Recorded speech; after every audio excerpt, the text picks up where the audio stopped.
নমস্কার বন্ধুরা, আজ তোমাদের সঙ্গে শেয়ার করব আমাদের সাম্প্রতিক পুরী ভ্রমণের এক দারুণ অভিজ্ঞতা। আমরা সাধারণত ট্রেনে করেই পুরী যাই, কিন্তু এবার আমরা ঠিক করলাম একটা ফ্যামিলি রোড ট্রিপ করব কলকাতা থেকে পুরী। পুরো যাত্রাটাই ছিল এক কথায় অনবদ্য। সকাল সকাল গাড়ি নিয়ে বেরিয়ে পড়েছিলাম আমরা। হাওড়া পার করে উলুবেড়িয়া আর কোলাঘাটের ঝকঝকে রাস্তা দিয়ে যখন আমাদের গাড়ি ছুটছিল, তখন বুঝলাম রোড ট্রিপের আসল মজাটাই আলাদা। প্রায় 9.5 ঘন্টার রাস্তা, সব মিলিয়ে আমাদের লেগে গেছিল মোটামুটি 11 ঘন্টা। যাত্রাপথের সবচেয়ে আকর্ষণীয় অংশ ছিল ওড়িশার মহানদী ব্রিজ পার হওয়া।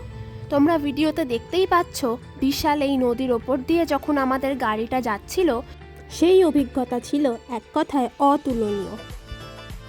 বিকেলের মিষ্টি রোদে যখন আমরা পুরী ঢুকলাম, তখন সারা শরীরে এক অদ্ভুত আনন্দ।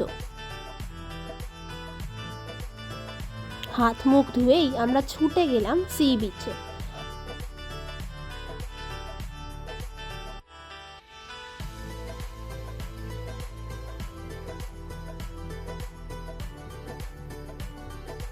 প্রথম দিনটা বিচের ঢেউয়ে গা ভিজিয়ে আর স্বর্গদ্বার এলাকায় ঘুরে আমাদের বেশ ভালোই কাটলো।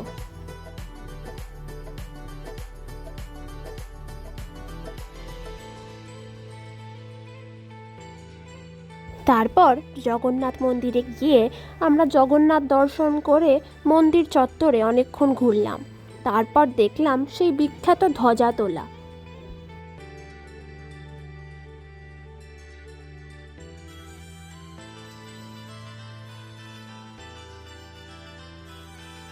এরপর আমরা গেলাম নীলাদ্রি বিচে। এটা পুরীর অন্যতম পরিষ্কার এবং শান্ত একটা সমুদ্র সৈকত। সেখানে সাজানো বাগান আর বসার জায়গাগুলো সত্যিই দারুণ। নীল জলের ধারে অনেকটা সময় কাটিয়ে বিকেলটা কাটালাম বিচের বালুচরে।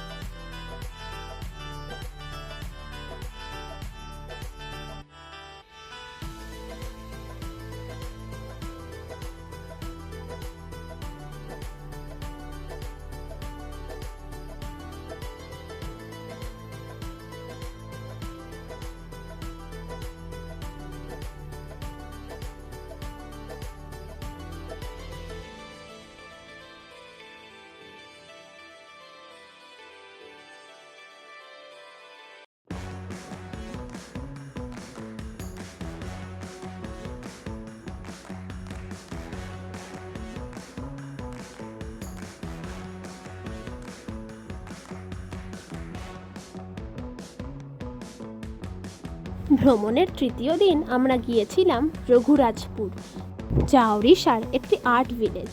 এখানকার প্রতিটা বাড়ি যেন একটা আর্ট গ্যালারি। পটচিত্র থেকে শুরু করে পাম লিভ এনগ্রেভিং, শিল্পীদের হাতের কাজ দেখে সত্যিই মুগ্ধ হতে হয়। পুরী থেকে মাত্র 14 কিলোমিটার দূরে অবস্থিত এই গ্রামটি ওড়িশার ঐতিহ্যবাহী পটচিত্র শিল্পীদের জন্য বিখ্যাত। সুতির কাপড়, তেঁতুলের বীজের আঠা আর চক পাউডার দিয়ে তৈরি বিশেষ ক্যানভাসে প্রাকৃতিক রং ব্যবহার করে এই ছবিগুলো আঁকা হয়। রঘুরাজপুর গ্রামে ঢুকলেই মাঝখানের রাস্তায় পরপর কয়েকটি ছোট কিন্তু খুব সুন্দর মন্দির দেখা যায়। এখানে মূলত রাধামোহন, গোপীনাথ, রঘুনাথ, লক্ষ্মীনারায়ণ এবং গৌরাঙ্গ মহাপ্রভুর মন্দির আছে। পুরী ভ্রমণে এসে যদি হাতে কয়েক ঘন্টা সময় থাকে, তবে রঘুরাজপুর অবশ্যই ঘুরে যেও। আমাদের বাংলার শিল্প সংস্কৃতির মতোই ওড়িশার এই প্রাচীন শিল্পকে বাঁচিয়ে রেখেছেন এই মানুষগুলো। ভ্রমণের শেষ দিনটা ছিল একটু মন খারাপের। সকাল 7টায় সমুদ্রের পাড়ে দাঁড়িয়ে এক কাপ গরম চা খেতে খেতে যখন সূর্যের আলো ঢেউয়ের ওপর পড়ছিল, তখন বারবার মনে হচ্ছিল প্রকৃতি আমাদের বিদায় জানাচ্ছে। এরপর এক রাশ স্মৃতি আর এক বুক আনন্দ নিয়ে আমরা আবার বাড়ির দিকে রওনা হলাম।